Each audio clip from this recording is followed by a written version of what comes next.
Hi friends, welcome to my YouTube channel CP Nimavat.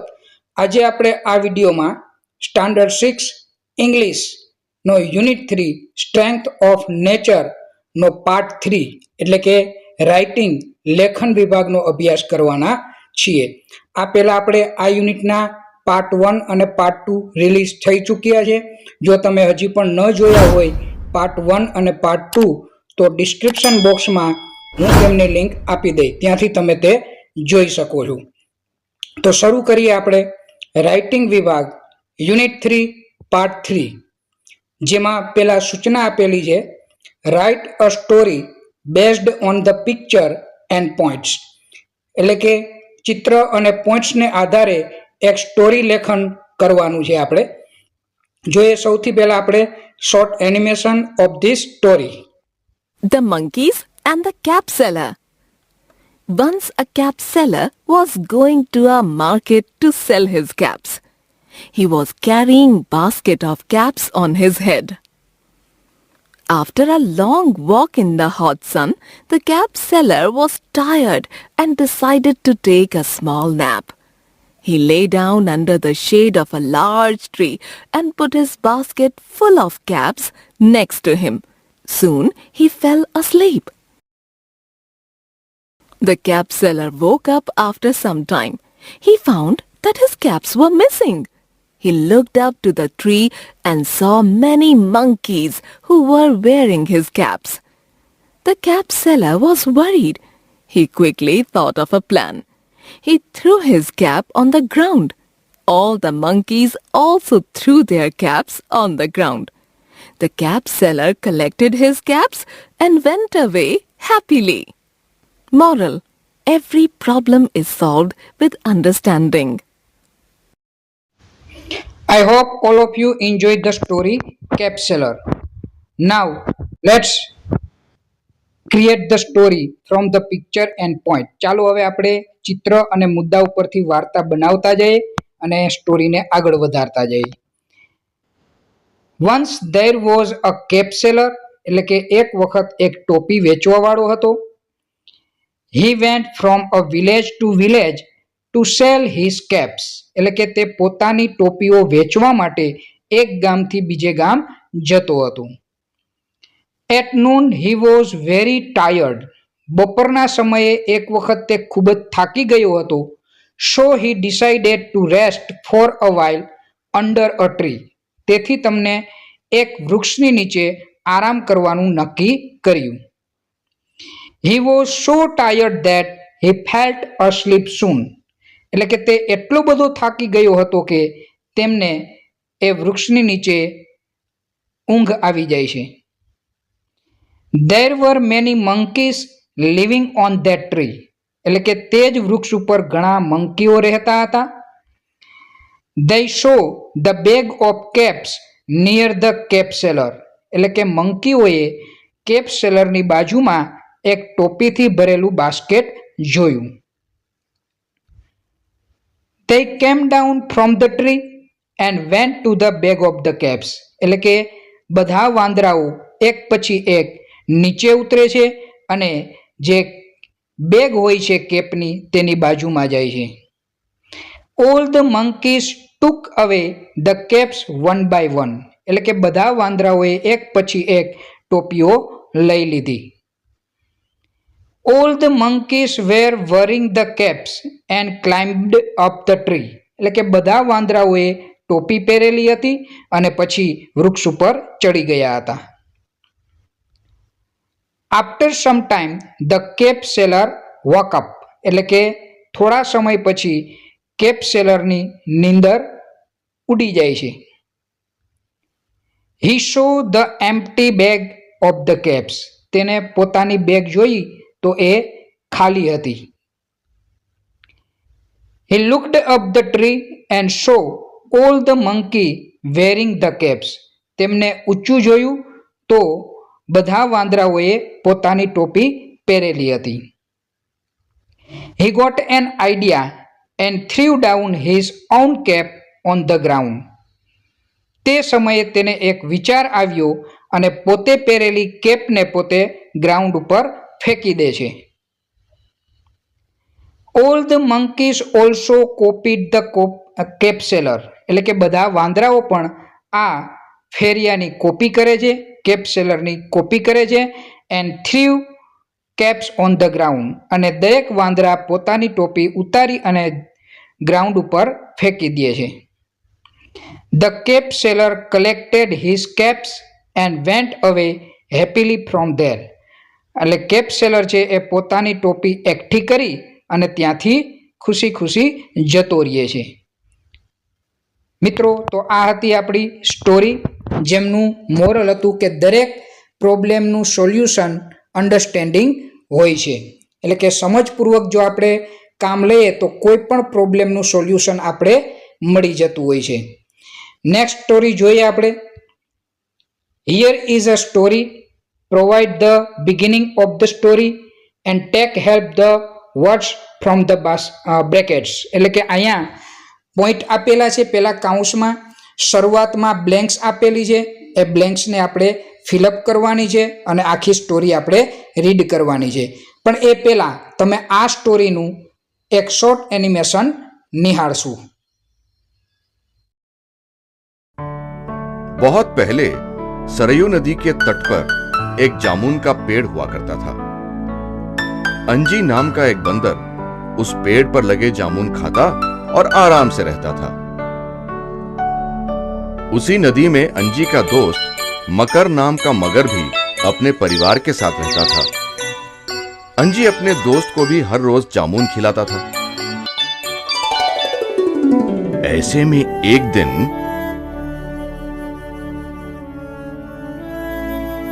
हर रोज केवल हम दोनों ही खाते हैं, आज कुछ जामुन भाभी के लिए भी ले जाओ. ठीक है दोस्त.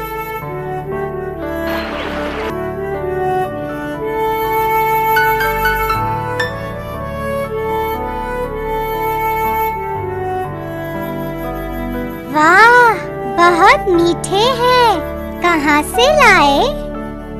मेरे दोस्त अंजी और मैं हर रोज इसे खाते हैं, आज तुम्हारे लिए लाया हूँ.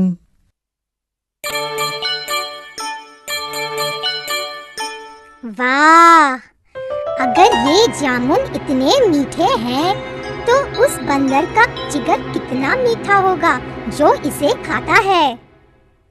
ये सोचकर एक दिन मकर की बीवी रोते हुए अपने पति से कहती है, मैं बीमार हूँ. वैद्य ने कहा है कि बंदर का जिगर खाना ही इस बीमारी का इलाज है. आप तुरंत अपने दोस्त अंजी का जिगर ले आओ. अंजी मेरा प्रिय दोस्त है, मैं उसका जिगर नहीं ला सकता.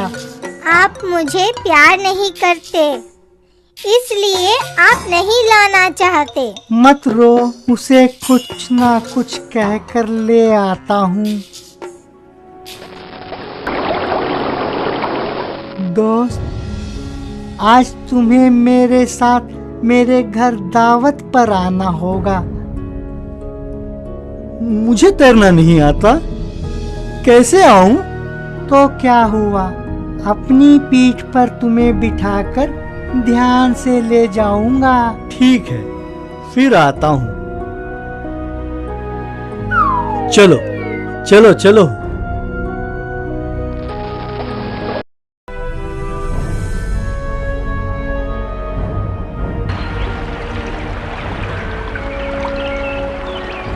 माफ करना दोस्त, तुम्हारी भाभी बहुत बीमार है. वैद्यों ने कहा है कि बंदर का जिगर ही इसका इलाज है. ये बात मुझे पहले क्यों नहीं बताया? मैंने अपना जिगर पेड़ पर रखा है ताकि वो गीला ना हो जाए. चलो वापस लौटकर ले आते हैं. ठीक है, वापस लौटते हैं.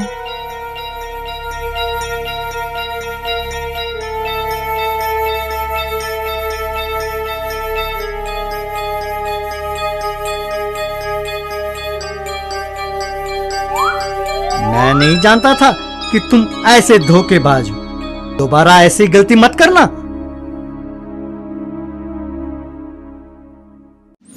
I hope all of you enjoyed the story. Now let's read the story. અહીંયા બ્લેન્ક્સની અંદર ઓપ્શન આપ્યા છે a monkey, friends, river, a crocodile અને જામુન ટ્રી. જોઈએ આપણે story. There is a river એટલે કે એક નદી હતી, એક નદી હોય છે. A crocodile lives in the river એટલે કે એક મગરમચ્છ તે નદીમાં રહેતો હોય છે. There is a jamun tree on the bank of the river એટલે કે નદીના કિનારે એક જાંબુનું એક વૃક્ષ હોય છે. A monkey leaves on that jamun tree એટલે કે તે જાંબુના વૃક્ષ ઉપર એક વાંદરો રહેતો હોય છે. The monkey and the crocodile became friends એટલે કે મગરમચ્છ અને એમ વાંદરો છે એ બંને પાકા મિત્રો બની ગયા હોય છે. The monkeys gives sweet jamuns to his friend monkey છે એ પોતાના ફ્રેન્ડને જે મીઠા મીઠા જાંબુ હતા એ ખવડાવતો.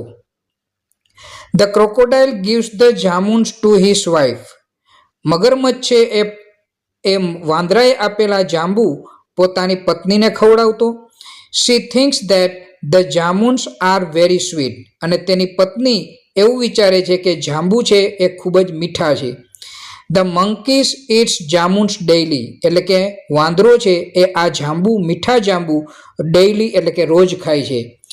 His liver must be sweeter than the jamun તો એનું જે કાળજું છે એ આ જામુન કરતાં પણ વધારે મધુર હોવું જોઈએ. She wants to eat the monkey's liver તેથી તે વાંદરાનું લીવર ખાવાની ઈચ્છા વ્યક્ત કરે છે. So the crocodile invites the monkey for dinner at his house તેથી મગરમચ્છ છે એ વાંદરાને પોતાના ઘરે ડિનર માટે ઇન્વિટેશન આપે છે. The monkey sits on the ક્રોકોડાઇલ્સ bank એટલે કે વાંદરો છે એ મગરમચ્છની પીઠ ઉપર બેસી જાય છે.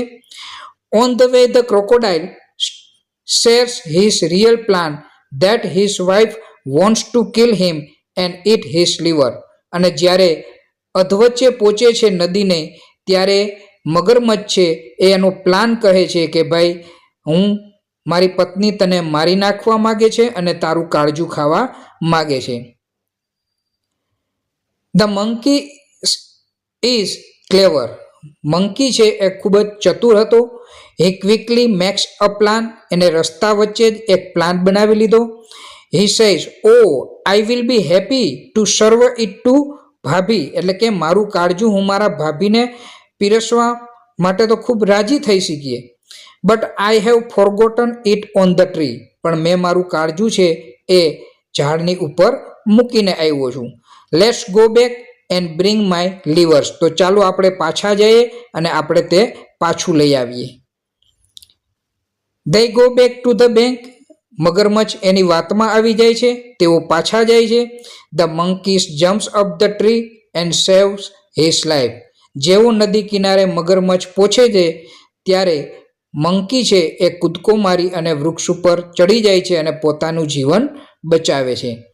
He says to the crocodile અને અંતે પોતે મગરમચ્છને કહે છે mister fool does a liver remain separate from the body એટલે કે મૂર્ખ શું કોઈ પણ પ્રાણીથી તેમનું કાળજું ક્યારેય અલગ થઈ શકે છે.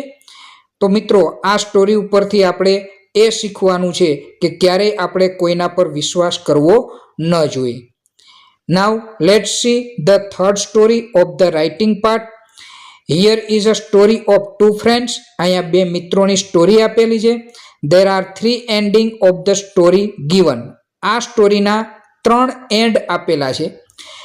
Select the end which you like and write the whole story એ 3 જે એન્ડિંગ પોઈન્ટ આપેલા છે ઓપ્શન આપેલા છે એમાંથી કોઈ પણ એક ઓપ્શન તમારે સિલેક્ટ કરી અને આખી સ્ટોરી તમારે રાઇટ ડાઉન કરવાની થશે. જોઈએ આપણે story. Once upon a time in a small village there were 2 friends એટલે કે એક ગામમાં બે મિત્રો રહેતા હતા. મીરા એન્ડ રિયા તેમના નામ હતું મીરા અને Riya. they had grown up together તેઓ સાથે મોટા થયા હતા. attending the same primary school એક જ શાળામાં અભ્યાસ કરતા. playing in the same dusty playground અને રમતના મેદાનમાં પણ સાથે જ રમતા. And sharing the same dreams, અને બંનેનું સ્વપ્ન પણ એક જ હતું. But their lives were very different, પણ પોતાનું જીવન છે એ તદ્દન અલગ હતું. Meera came from a wealthy family, Meera છે એક સમૃદ્ધ ફેમિલીમાંથી આવતી હતી. His life was full of all the comforts and luxuries, તો મીરાની લાઈફ છે એ આરામદાયક હતી અને લક્ઝરી લાઈફ હતી. Riya on the other hand came from the poor family, એટલે કે મીરા છે એ ગરીબ કુટુંબમાંથી આવેલી હતી. Where every day was struggle for food also, કે જે કુટુંબની અંદર રોજ ખાવાના પણ સાસા પડતા હોય છે. સેકન્ડ પેરેગ્રાફ જોઈએ.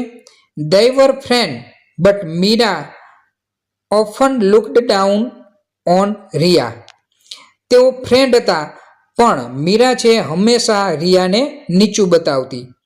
she would make hurting remarks about Riya's worn out clothes and the small humble house, એ મીરા છે એ રિયાના ફાટેલા કપડાં અને એનું નાનું જે રહેવાનું ઘર હતું એ બાબતે વારંવાર એ કોમેન્ટ કરી અને એને હર્ટ કરતી.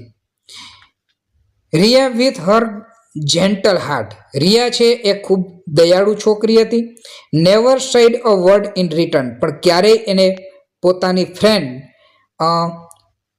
મીરાનું એ અપમાન કરતી નથી. શી સાયલેન્ટલી એન્ડ્યુર્ડ મીરાસ ઇન્સલ્ટ, એટલે કે જે મીરા એનું અપમાન કરતી એ ચૂપચાપ પોતે સહન કરી લેતી. She believed that these are small things, અને તે એવું માનતી કે આ બધી નાની બાબતો છે, તુચ્છ બાબતો છે. they should not affect their relations, એટલે કે આ બધી બાબતથી પોતાની ફ્રેન્ડશિપને અસર ન થવી જોઈએ, પોતાના સંબંધ જે છે મિત્રતાનો એમાં કોઈ દરાર ન પડવી જોઈએ. યર્સ પાસ્ડ, આ રીતના વર્ષો વીતી જાય છે. And the two friends grew up, આ બંને ફ્રેન્ડ છે એ મોટા થઈ જાય છે. Meera got married into wealthy family, Meera છે એ એક સમૃદ્ધ ફેમિલીમાં એમના લગ્ન થઈ જાય છે. ઇન ધ સિટી, અને શહેરમાં જતી રહે છે. But her new life was not easy, પણ એની જે નવી જિંદગી હતી એ સહેલી નથી, એટલે કે સરળ નથી. Her in laws were cruel and rough, એટલે કે તેના સસરા પક્ષના જે રિલેટિવ્સમાં હતા એ બધા ક્રુઅલ હતા અને રફ હતા. હર લાઈફ બીકેમ્સ મિઝરેબલ, તેની જિંદગી એનું જીવન છે એ દયામણું બની ગયેલું હતું. શી ફેલ્ટ ટ્રેપ્ડ એન્ડ અલોન, એ આ લગ્નના ઝાડમાં ફસાઈ ગઈ હતી અને પોતે ત્યાં એકલું ફીલ કરતી. Money was of no use to her, પૈસા એના માટે કોઈ મતલબ હતો નહીં. પૈસા હતા ઘણા બધા પણ એનો કોઈ મતલબ હતો નહીં. મીનવાઇલ રિયા વર્કડ હાર્ડ, એ સમય દરમિયાન રિયા છે એ ખૂબ મહેનત કરે છે. Determined to change the situation of the family, પોતાની જે ફેમિલી છે એની ખરાબ પરિસ્થિતિ હોય છે એ ખરાબ પરિસ્થિતિમાંથી સારી પરિસ્થિતિમાં ચેન્જ કરવાનું નિર્ણય કરે છે. શી સ્ટડીડ હાર્ડ, સખત અભ્યાસ કરે છે. વેન ટુ લો કોલેજ, એટલે કે LLB કરવા માટે લો કોલેજમાં એડમિશન લે છે. And finally became prominent lawyers in the city, અને એક શહેરની અંદર પ્રોમિનન્ટ લોયર્સ તરીકે એની નિમણૂક થાય છે. Her reputation as a brilliant lawyer spread quickly, એક સારા વકીલ તરીકેની એની છાપ છે, એની પ્રતિષ્ઠા છે એ ઝડપથી ફેલાવા લાગે છે. શી હેડ અ લોટ ઓફ મની નાવ, હવે તે ઘણા બધા પૈસા પણ કમાય છે. One day while working in her office, જ્યારે આ રિયા છે એ પોતાની ઓફિસમાં જ્યારે પોતે કામ કરતી હતી ત્યારે Riya received a call from an old acquaintances, એટલે કે એક જૂના રિલેશનમાંથી એને એક ફોન રિસીવ કરવો પડે છે, એટલે કે એક ફોન આવે છે. એન્ડ ઇટ વોઝ મીરા, અને તે મીરા હતી એની નાનપણની friend. The once proud and haughty girl was now broken, એટલે કે એક અભિમાની અને એક સારી છોકરી જે હતી એ અત્યારે ભાંગી પડેલી હતી. પ્લીડિંગ ફોર હેલ્પ, એટલે કે આ રિયા પાસે પોતે આજીજી કરતી હતી, મદદ માંગતી હતી. હર વોઇસ વાઇબ્રેટેડ એઝ સી એક્સપ્લેન્ડ હર સિચ્યુએશન. જ્યારે એ પોતાની સિચ્યુએશન રજૂ કરે છે ત્યારે એનો અવાજ પણ દુઃખને કારણે ખરડાઈ જતો હતો. She requested her to help her, એટલે કે અહીંયા મીરા છે એ રિયાને હેલ્પ કરવા માટેની વિનંતી કરે છે. મિત્રો હવે અહીંયા 3 એન્ડ આપેલા છે, એમાંનો આ પહેલો એન્ડ જે તમારે રીડ કરવાનો છે. ત્યાર પછી સેકન્ડ એન્ડ જે તમારે રીડ કરવાનો છે અને આ થર્ડ એન્ડ સી તે તમારે રીડ કરી અને તમને જે યોગ્ય લાગે એ આ સ્ટોરીનો એન્ડ તમારે રાખવાનો છે. મિત્રો નાઉ લેટ્સ સી લેંગ્વેજ ફંક્શન.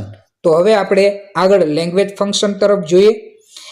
એમાં સૂચના આપેલી છે match each animal birds with its ability and write the sentence. એટલે કે એ અને બી બે પાર્ટ આપેલા છે, એ પાર્ટ સાથે આપણે બી પાર્ટ જોઈન્ટ કરવાના છે અને સેન્ટેન્સ લખતા જવાના છે. જોઈએ sentence number 1, the monkey can jump fast. એટલે કે મંકી છે એ ઝડપથી કૂદી શકે છે.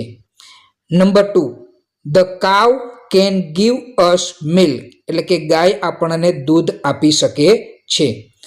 Number 3, the parrot can talk and fly. Parrot છે એ માણસની જેમ બોલી શકે છે અને ઉડી પણ શકે છે. 4th, the kangaroo can hope on 2 legs. એટલે કે કાંગારૂ છે એ 2 પગ ઉપર ઊભું રહી શકે છે. And last, the fish can swim. એટલે કે માછલી તરી શકે છે. તો મિત્રો આ હતા આપણા match A with B part. જોઈએ આપણે next question. Fill in the blanks with the most appropriate option. દરેક ખાલી જગ્યાની પાછળ ઓપ્શન આપેલા છે 2 કૌંસમાં, એમાંથી જે યોગ્ય ઓપ્શન હોય આપણે સિલેક્ટ કરીને મૂકવાનો છે. જોઈએ આપણે number 1, you must obey the traffic rules. એટલે કે તમારે ટ્રાફિકના નિયમોનું પાલન કરવું જ જોઈએ. મસ્ટ એટલે ભાર દઈને કહેવાનું અને કેન એટલે શકે છે, જે એબિલિટી બતાવે છે. Number 2, you should not throw wrappers on the road. એટલે કે તમારે રોડ ઉપર વેફર કે બિસ્કિટના રેપર્સ છે એ ફેંકવા ન જોઈએ. અહીંયા એ આપણી ડ્યુટી બતાવે છે, ઓબ્લિગેશન ફરજ બતાવે છે. Number 3, may I have a piece of chocolates. એટલે કે હું એક ચોકલેટનો ટુકડો લઉં. પરમિશન માગવા માટે મેથી ક્વેશ્ચન પૂછી શકાય. Number 4, we should eat fruits daily to be healthy. એટલે કે આપણે હેલ્ધી રહેવા માટે દરરોજ એક ફ્રૂટ ખાવું જોઈએ. Number 5, you must not be late in the exam. એટલે કે તમારે પરીક્ષામાં મોડું થવું ન જ જોઈએ, મોડું કરવું ન જ જોઈએ. Number 6, you can walk 5 kilometres without a break. એટલે કે તમે બ્રેક વગર 5 કિલોમીટર ચાલી શકો છો. Number 7, may I come inside, may I come in. એટલે કે હું અંદર આવું. એ સામેવાળા વ્યક્તિ પાસેથી આપણે પરમિશન લેવા માટે, પરવાનગી લેવા માટે આપણે મેથી ક્વેશ્ચન પૂછી શકીએ. તો મિત્રો હતું આ ફિલ ધ બ્લેન્ક્સ. જોઈએ આપણે next question. Match A with B. ફરી પાછા એ વિથ બી આવ્યા. એ પાર્ટમાં આપણે સૌથી પહેલું જોઈએ can I use your pencil. એટલે કે શું હું તમારી પેન્સિલનો ઉપયોગ કરી શકું. કેનથી પ્રશ્ન પૂછેલો છે તો એનો આન્સર આવશે સી, આસ્કિંગ ફોર પરમિશન. એટલે કે સામેવાળી વ્યક્તિ પાસેથી પરમિશન માગી રહ્યા છીએ. તો ઓપ્શન આવશે C. Number 2, you may call from my phone. એટલે કે તમે મારા ફોનમાંથી ફોન કરી શકો.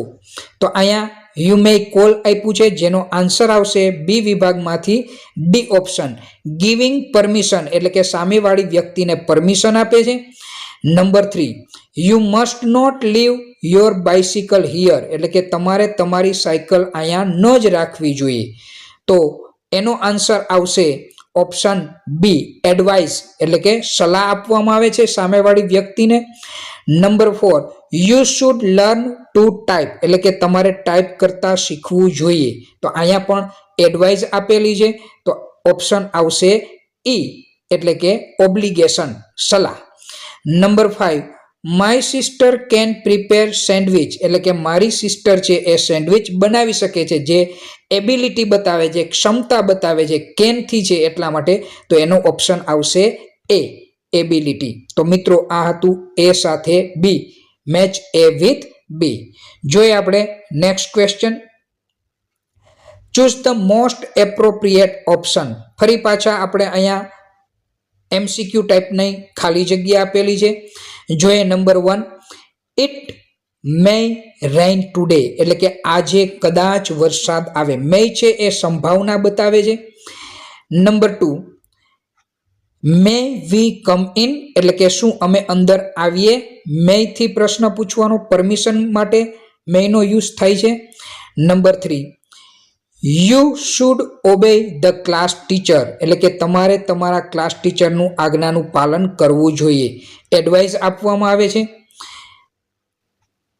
Can you please reduce the price એટલે કે શું તમે કિંમત ઓછી કરી શકો. એક રિક્વેસ્ટ કરવામાં આવેલી છે. કેનથી પ્રશ્ન પૂછી શકાય. Number 5, I can run faster then you ability બતાવે છે કે હું તમારા કરતાં વધારે ઝડપથી દોડી શકું છું. તો મિત્રો આ હતા આપણે એમસીક્યુ ટાઈપની ખાલી જગ્યા. ત્યાર પછી જોઈએ આપણે લેંગ્વેજ ફંક્શનમાં strike out in appropriate option કે ભાઈ 2 ઓપ્શન આપેલા છે આપણે અહીંયા, એને આપણે એક જે ખોટો હોય એને સ્ટ્રાઇક આઉટ કરી નાખવાનું છે અને જે ઓપ્શન સાચું હોય તે આપણે રાખવાનું છે. જોઈએ number 1, you must study hard to be a doctor એટલે કે તમારે ડોક્ટર બનવા માટે મહેનત ન જ કરવી જોઈએ કે મસ્ટ કરવી જોઈએ. તો આન્સર આવશે must. You must study hard to be a doctor. Number 2, you must not spend some time with my parents. I must spend some time with my parents કે I must not spend time sometimes with my parents એટલે મારે મારા parents સાથે થોડો સમય spend કરવો જોઈએ કે મસ્ટ એટલે કે ન કરવો જોઈએ. તો આન્સર આવશે મસ્ટ. તો નંબર 2 આવશે I must spend some time with my parents. I haven't seen them for a long time કારણ કે મેં એને લાંબા સમયથી જોયા નથી. Number 3, we must not check our answer for avoiding errors. તો મસ્ટ કે મસ્ટ નોટ, મસ્ટ એટલે જ જોઈએ, મસ્ટન્ટ એટલે ન જો જોઈએ. તો આન્સર આવશે we must check our answer for avoiding error એટલે ભૂલ ન રહે એના માટે આપણે આપણા આન્સર જરૂરથી ચેક કરવા જોઈએ. Number 4, you must not have the passport for travelling to Dubai એટલે કે દુબઈ જવા માટે તમારી પાસે પાસપોર્ટ હોવો જ જોઈએ કે ન હોવો જોઈએ. તો આન્સર આવશે must. You must have the passport for travelling to Dubai એટલે કે દુબઈ પ્રવાસે જવા માટે તમારી પાસે પાસપોર્ટ હોવો જ જોઈએ. જોઈએ આપણે નેક્સ્ટ વોકેબ્યુલરી આવી ગઈ જે આપણે નેક્સ્ટ પાર્ટમાં જોશું. તો આ પાર્ટ 3 છે આપણે મિત્રો અહીં સુધી જ રાખીએ.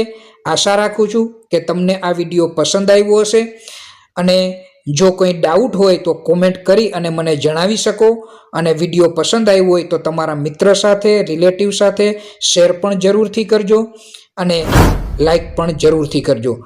જય હિન્દ, જય ભારત, જય ગરવી ગુજરાત.